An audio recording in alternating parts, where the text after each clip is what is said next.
지난 주 중에 영화를 한 편 볼 기회가 있었습니다.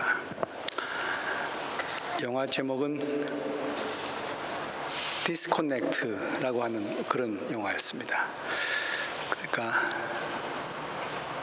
커넥션, 연결이 안 되는 거죠. 불통, 그런 뜻을 가진 단어인데, 영화 내용인즉슨 요즘 세상이 소통이 너무 잘 되는 세상이죠. 핸드폰을 비롯해서 인터넷, 세계 도처 어디에 있으나 실시간으로 다 연결이 됩니다. 소통이 너무 잘 돼서 탈입니다.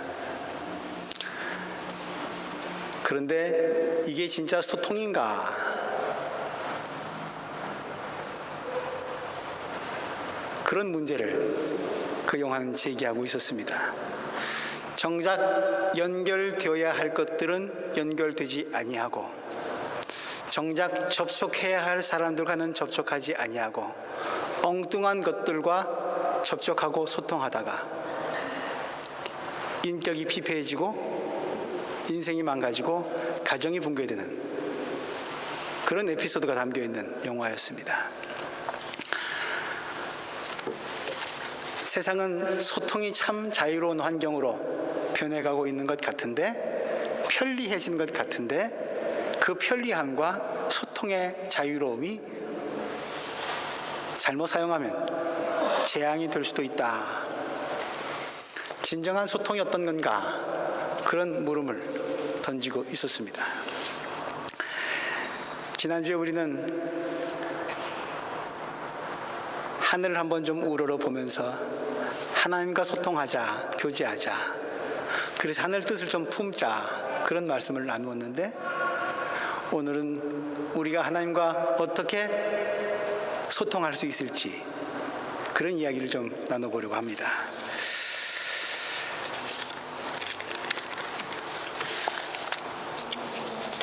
독일에 와서, 아니 한국에서도 우리 가끔 보험을 든다든가 혹은 어떤 계약을 체결할 때가 있습니다. 저도 독일에 와서 보험을 하나 들었습니다. 보험을 드니까 보험회사 직원이 이런 책자를 줍니다. 더운 보험 계약의 내용이 담겨있는 그런 증권이죠. 그런데 글자가 깨알같습니다. 읽기가 힘든 정도가 아니라 보기도 어렵습니다.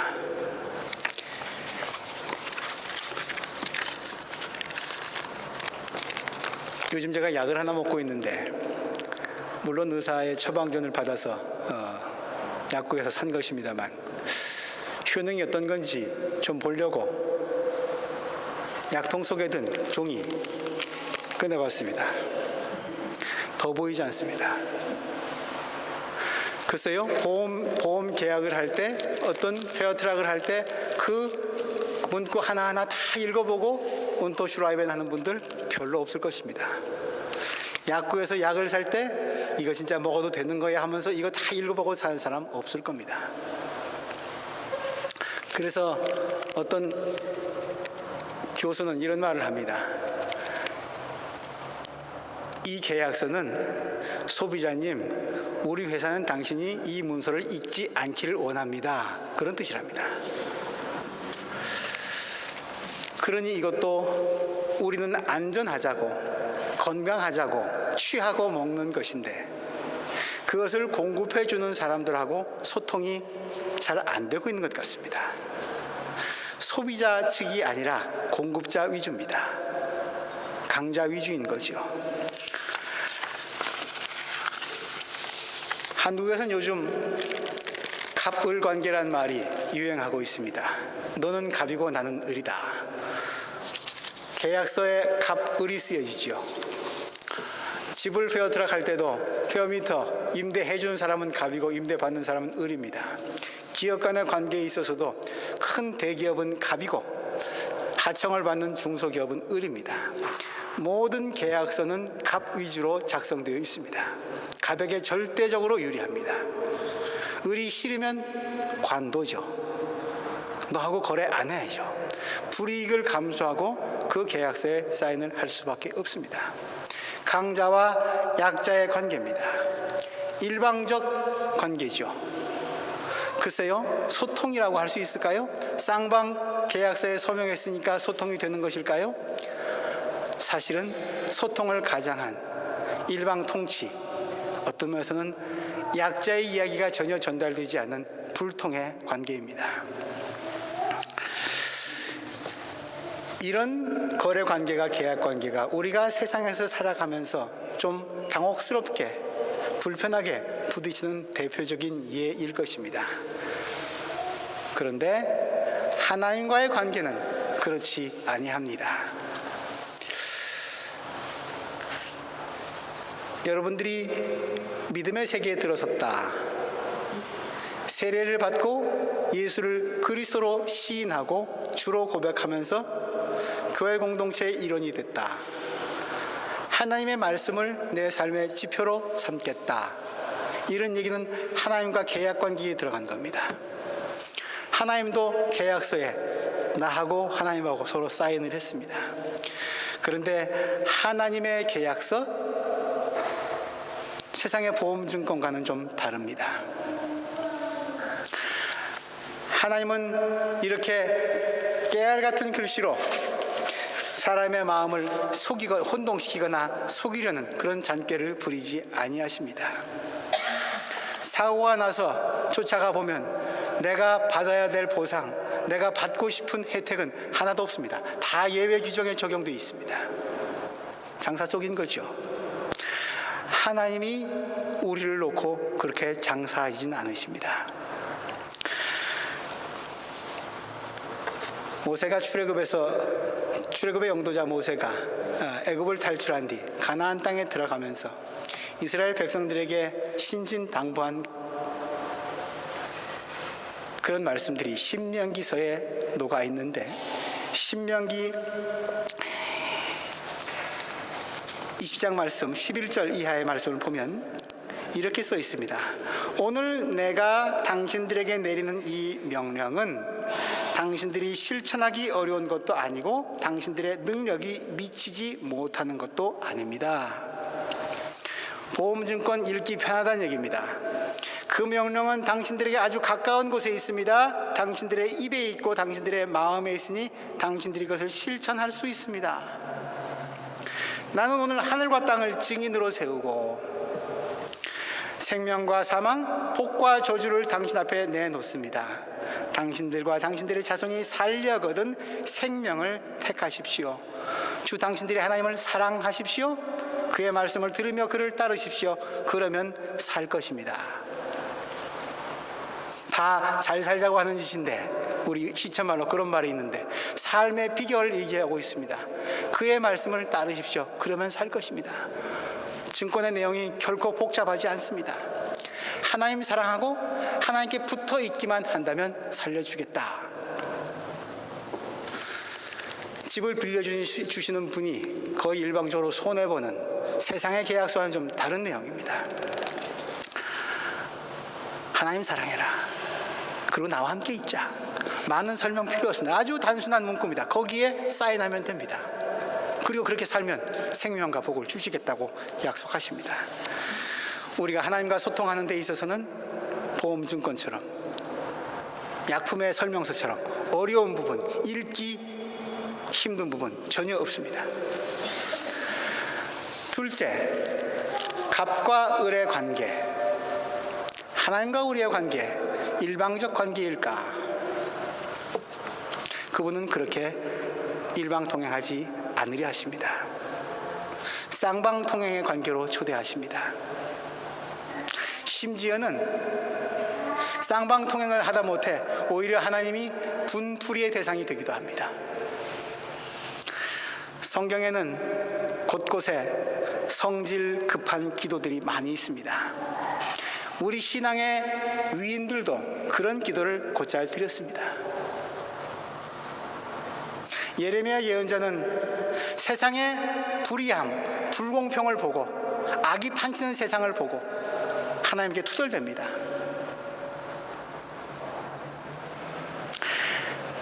하박국 예언자 같은 경우는 하나님 귀가 뭐냐고, 눈 뜨고 좀 보라고, 귀가 있으면 들으라고 하나님께 삿대질을 합니다. 욥 같은 당대의 의인은 고통 속에서 내가 하나님께 기도한들 그게 무슨 이익이 되리, 고통 속에서 그렇게 절규합니다.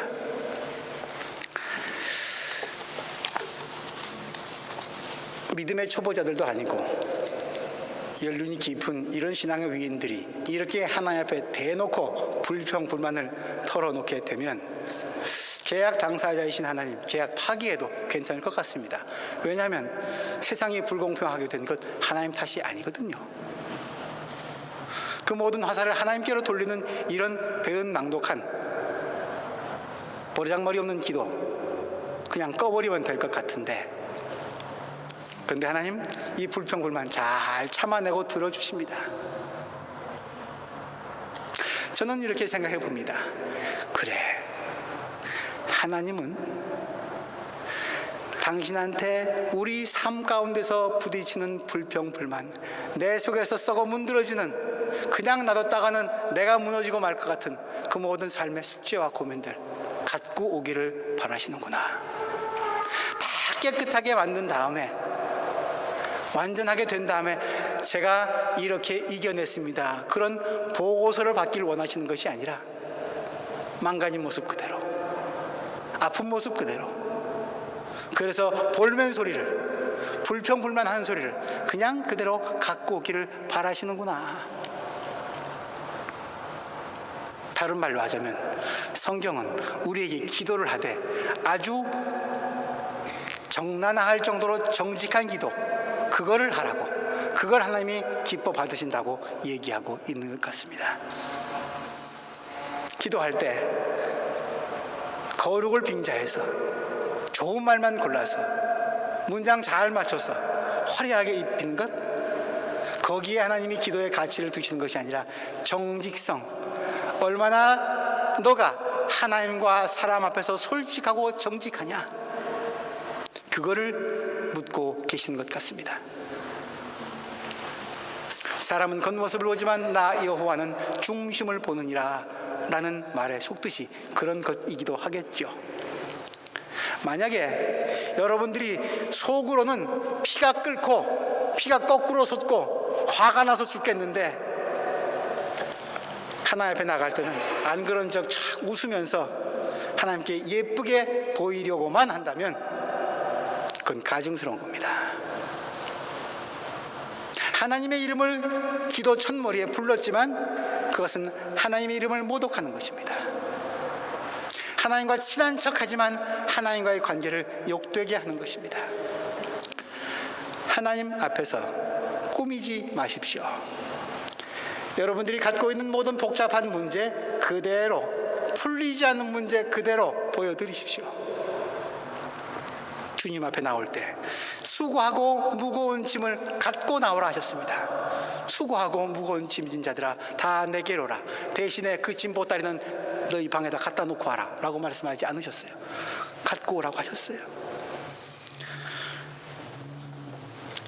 근데 우리의 대부분은 내 인생의 숙제들, 고민들, 해결 안 되는 이 산더미 같은 걱정거리들 다 방구석에 처박아 놓고 주일날이니까 하나님 잠깐 뵙고 인사드리러 와야지, 그리고 씁쓸한 마음으로 잠깐 시간 때우다가 다시 집으로 돌아가면 그 보기 싫은 문제거리는 여전히 거기 또 있습니다.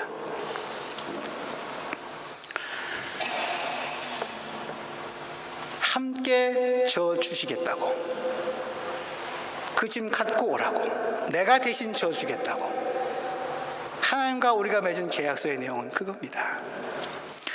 여러분들의 모든 필요를 아뢰십시오.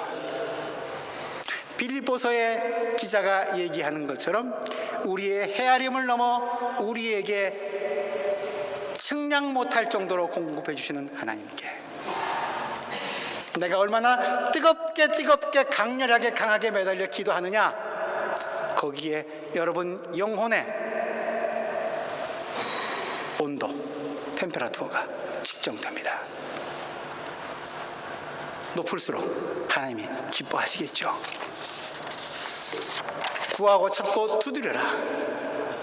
그렇게 하나님께 적극적으로 다가가는 일, 그게 여러분 손에 쥐어진 하나님과의 계약서를 가장 잘 활용하는 길입니다.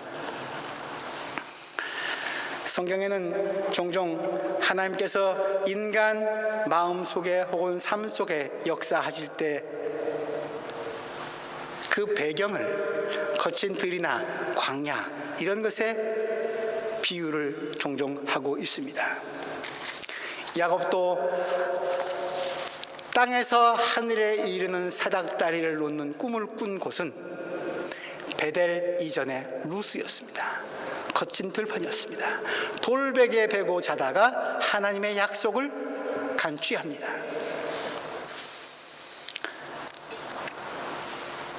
예수님께서도 기도하시거나 하나님의 뜻을 더 깊이 헤아리려 하실 때는 홀로 산에 오르시거나 광야로 나가십니다.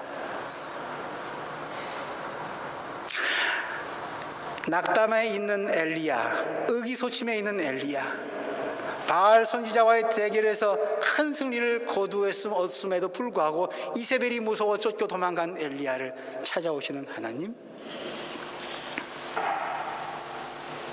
역시 그가 빈들 광야에 있을 때였습니다. 에티오피아 내시가 빈들에서 광야에서 성경을 묵상하다가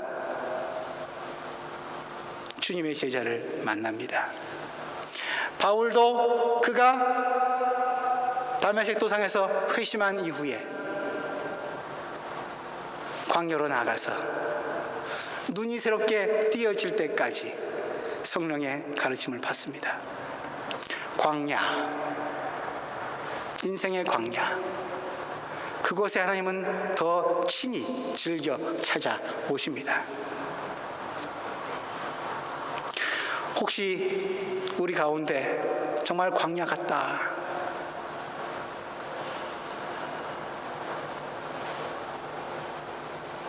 그런 상황 가운데 처하고 계신 분 계십니까? 그렇다면 주님께서 세상 사람들 가운데서 섞여 살다가는 이 도심 한복판에서 그렇게 소통이 참 잘 되는 것 같지만, 그러나 정작은 불통하는 세상 속에서 살다가는 아주 우리의 영혼이 핍절해질까 봐 세상 가운데서는 배울 수 없는 진정한 인내와 믿음과 희망과 사랑을 가르치시고자 우리를 광야로 내모신 것인지도 모릅니다. 광야, 이스라엘 백성의 역사가 그러했듯이 하나님과 가장 잘 소통할 수 있는 곳입니다. GPS라는 게 있습니다.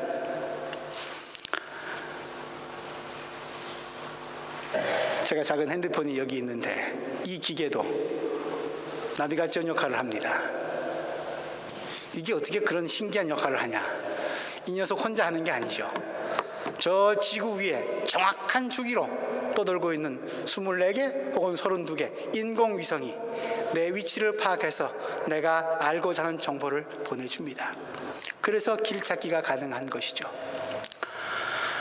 그러니 우리 지구 위에는, 우리 머리 위에는 나를 감시하는 인공위성이, 컴퓨터, 거대한 컴퓨터가 떠 있습니다. 여러분들 생각해 보십시오. 24시간 여러분들의 일거수일투족을 다 감시하는 누군가가 있다. 기분이 좋으십니까? 씁쓸하십니까? 인공위성의 감시를 받는 것은 왠지 기분이 별로 달갑지 않습니다. 그런데 하나님이 그런 분이십니다.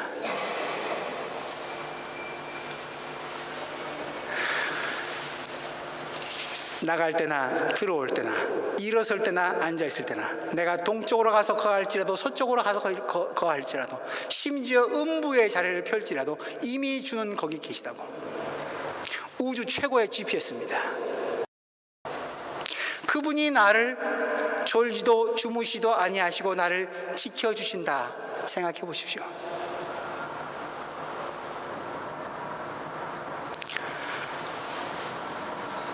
인생의 광야에 있을 때 하나님과의 GPS 그 기능이 가장 잘 통할 때라 생각을 합니다. 요즘은 젊은이들뿐 아니라 나이 드신 분들도 지하철을 타거나 길거리를 가서 볼 때 이 작은 핸드폰 가지고 누군가가 계속해서 연결하는 모습 어렵지 않게 볼 수 있습니다. 서울 거리는 지하철을 타면 다들 고개를 숙이고 있습니다. 바쁘게 이거 하느라고요. 게임도 하고 통신도 하고 누군가와 연결되기를 사람들은 많이 바라는 것 같습니다. 그렇게 외롭기 때문일까요? 잠시만 좀 혼자 있는 시간 갖는 건 인생의 해가 되고 불안한 것일까요? 왜 뭔가는 자꾸 나에게 연결해 주기를 그렇게 조바심 나서 기다릴까요?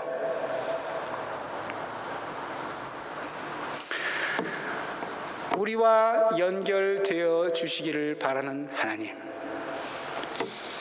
이 핸드폰이 작은 컴퓨터가 연결시켜주는 그런 네트워크의 세상과는 전혀 다른 차원의 양식과 선물을 준비하면서 나를 만나고자 하시는 하나님, 만일 여러분들 세상 살다가 세상의 커넥션과는 그것을 통해서는 먹을 양식이, 마실 물이, 양식이 없어서 굶주린 게 아니라 물이 없어서 가라는 것이 아니라 진짜 생명의 양식이, 진짜 생명수가 곤고해서 무엇인가를 찾고 계신다면 우린 가끔 세상과 단절할 필요가 있다고 생각을 합니다. 필요한 디스커넥션이죠. 오늘 시편 기자는 그것을 얘기하고 있습니다. 시편 23편 너무나도 유명한 시편이지요. 주님은 나의 목자시니 내게 부족함이 없으라. 나를 푸른 풀밭에 누이시며 쉴 만한 물가로 인도하신다. 내게 다시 새 힘을 주시고 당신의 이름을 위해 바른 길로 나를 인도하신다. 하나님의 인도하심을 받고 싶으십니까? 하나님이 이끄시는 푸른 초장에서 쉴 만한 물가에서 삶을 누리고 싶으십니까? 여기 푸른 초장 쉴 만한 물가는 어느 유행가 가사처럼 저 푸른 초원 위에 그림 같은 집을 짓고 그리운 님과 함께 사는 그런 집을 말하는 것이 아닙니다. 내 속 사람이, 내 피폐해진 갈증난 영혼이 다시 회복되는 상태, 그 회복의 길로 하나님이 이끄시는 그런 영적인 교제, 친교, 그것을 말하고 있죠. 그 길을 따라가기를, 그 길에 접어들기를 원하신다면 여러분들 다른 한 길은 포기하셔야 합니다. 좀 가끔은 익숙했던 세상의 길에서 조금 단절해서 이 길에 한번 좀 관심 가져보시는 것도 여러분의 영혼의 건강뿐 아니라 몸의 건강을 위해서도 유익하다고 생각이 듭니다. 하나님과의 소통, 저는 그 소통의 방법의 하나로 7분 묵상법이라고 하는 것 여러분들께 소개해 드리고 싶습니다. 로버트 디 포스타라고 하는 분이 쓴 책에 나오는 그런 묵상의 방법이기도 합니다. 하루에 7분 정도만 시간 내라는 얘기입니다. 24시간 중에서 7분. 많은 시간 아닌 것 같습니다. 어영부영 하다 보면 7분이 아니라 1시간도 그냥 날아가는데요. 7분. 아침에 일어나셔서 세수하시고 조금 정신을 차리신 다음에 한 30초 정도 하나님 잘 잤습니다. 일어날 수 있게 해주셔서 고맙습니다. 안녕하시죠? 하나님한테 그리스둥 인사 한번 하십시오. 30초 정도 마음을 조금 다독이는 거죠. 정리하는 겁니다. 그리고 한 4분 정도 하나님이 우리에게 주신 말씀, 하나님과 나와의 계약서 펴서 읽으십시오. 순서를 정해놓고 읽으셔도 좋고, 글쎄요, 한 4분 정도 읽으면 읽는 속도에 따라 다르겠습니다만 급하게 읽으실 것 없습니다. 천천히 새기면서 읽으시면 때로는 한 장을 읽을 수도 있을지 모르겠고, 때로는 대여섯 절밖에 못 읽을 수도 있겠죠. 분량에 너무 개념치 마시고 말씀을 한번 곰씹는 마음으로 한 4분 정도 독서를 하십시오. 4분 30초 흘렀습니다. 2분 30초 남았습니다. 그런 뒤에 내 삶을 이제껏 이끄신 하나님, 내 삶의 과정에 하나님의 은혜와 사랑의 족적이 남아있는 것, 그런 것들을 생각하면서 오늘 하루도 살 수 있는 기회를 주신 하나님께 먼저 감사하십시오. 하나님을 찬양하는 겁니다. 찬송가를 부르셔도 좋고요, 그냥 속으로 허밍을 하셔도 좋고요. adoration입니다. 하나님을 찬양하는 일, 아침에 일어나서 하나님을 찬양하는 일. 그런 뒤에 나의 모습을 정직하게 하나님께 아뢰십시오. 짐을 가지고 오라고 말씀을 드렸는데 그 짐진 나의 모습을 고백하십시오. confession입니다. 영어로 confess, 어원을 굳이 따진다면 뜻을 같이 하다, 그런 의미랍니다. confess, 내가 누구한테 confess, 고백한다, 당신과 뜻을 같이 하겠어요, 그런 얘기라는 거죠. 하나님께 고백한다, 하나님의 뜻을 따르겠습니다, 이런 겁니다. confession 하십시오. 그리고 감사를 드리시기 바랍니다. 범사에 감사하라, 그런 말씀도 있는데 감사할 건더기가 별로 없는데 뭘 감사를 합니까? 그럼에도 불구하고 이 모든 조건을, 오히려 이 광야 같은 조건을 새로운 오아시스로 변화시켜 주실 것이라고 하는 하나님에 대한 믿음을 갖고 감사의 기도를 한번 드려보십시오. Thanksgiving입니다. 그런 감사의 마음을 담고 이제 내가 좀 하나님 꼭 나에게 공급해 주셨으면 싶은 그런 것들, 그런 간구를, 그런 기도의 제목, 소원을 아뢰십시오. supplication입니다. 영어의 첫 자를 따면 adoration, confession, thanksgiving, supplication, ACTS, acts, 성경으로 말하면 사도행전이 됩니다.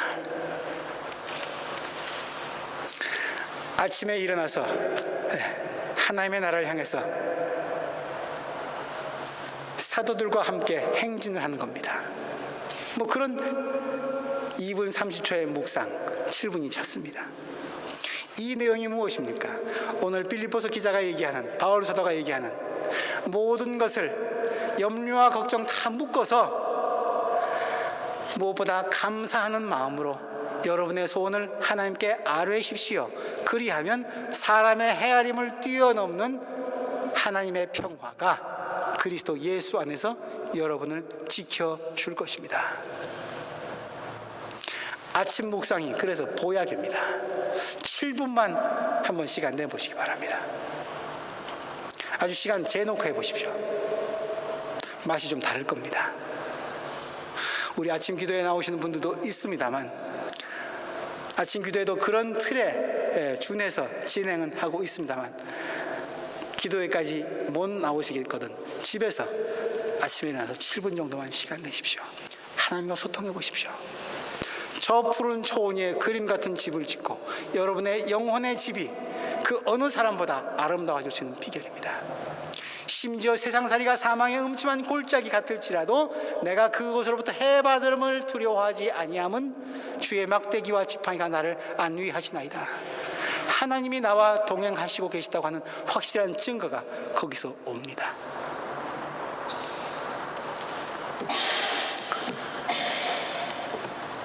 세상은 날이 갈수록 분주해지고 바빠지고 소통이 안 되는 곳이 없습니다.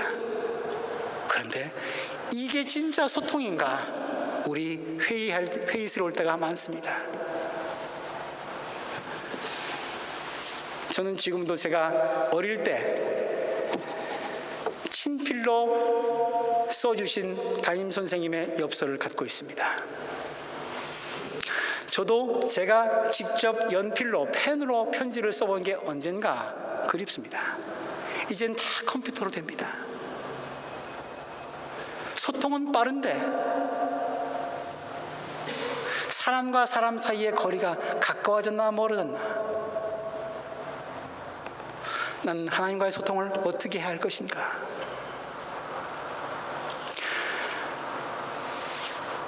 전자 세상이어서 좋긴 합니다만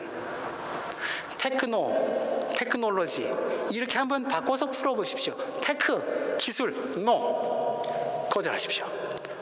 하루 종일 거절할 수는 없죠.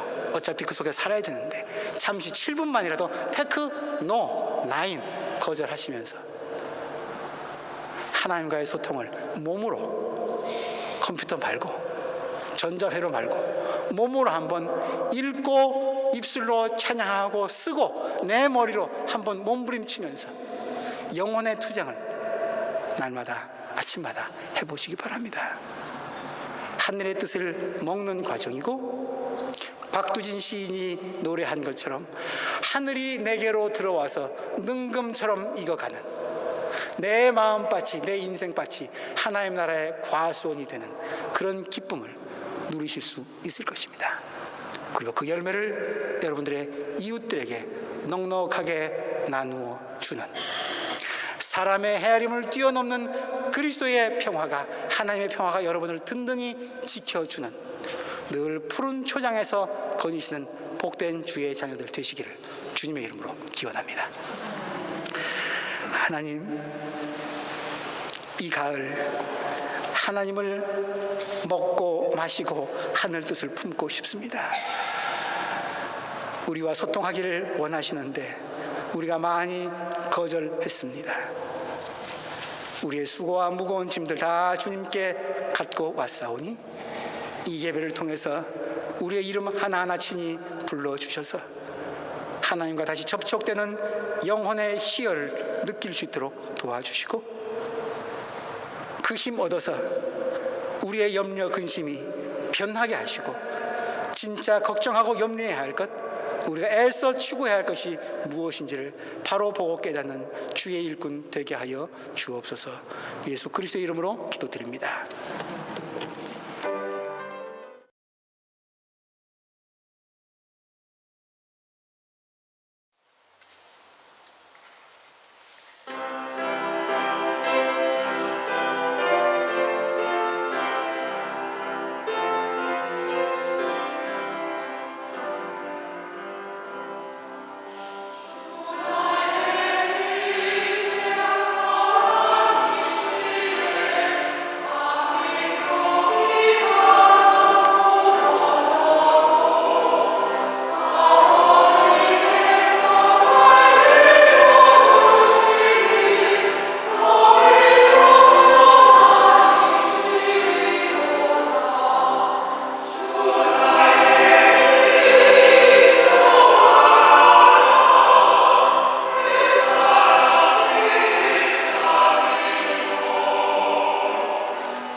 십자가의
나를 보내주소서.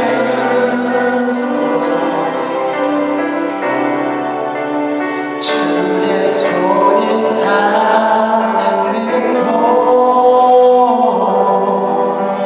주의 마음이 머무는 그곳에 내가 있게 하소서. 우릴 보내주소서.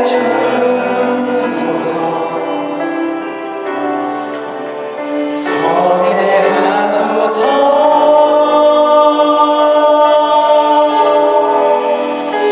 주의 마음이 머무는 곳, 그곳으로 고백합시다. 그리스도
서게 하소서.